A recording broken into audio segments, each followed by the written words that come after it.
ఏం చేసినారా కాంగ్రెస్ వాళ్ళు అంటే ఒకటి మాత్రం చేసిర్రు.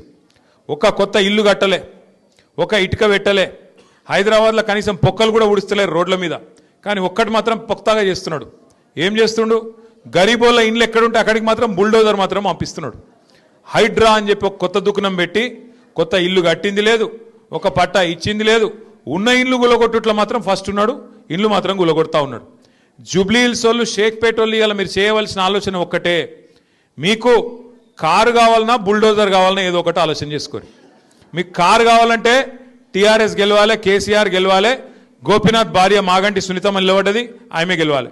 ఇక మీ ఇంటికి బుల్డోజర్ రావాలి, హైడ్రా రావాలంటే మాత్రం పక్కా మీరేం చేయాలనో అది చేయండి.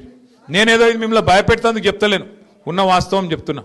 ఉన్న వాస్తవం ఏంది ఈరోజు అంటే, ఇవాళ మీరు చూస్తే రేవంత్ రెడ్డి ప్రభుత్వం, కాంగ్రెస్ ప్రభుత్వం వచ్చినాక కోర్టులంటే గౌరవం లేదు, పేదవాళ్ళంటే గౌరవం లేదు. మీ దగ్గర కాయిదాలు ఉన్నాయా, కాయిదాలు లేవా, పట్టి లేదు. ఇష్టం వచ్చినట్టు గుడ్డెద్దు చేన్ల పడ్డట్టు పోయి ఎక్కడ పడితే అక్కడ హైదరాబాద్లో నిన్నగాక మొన్న కూడా గొలగొట్టిరుపోయి గరీబోళ్ళు ఇళ్లల్లో వండుకునే అన్నంను తన్నుడు.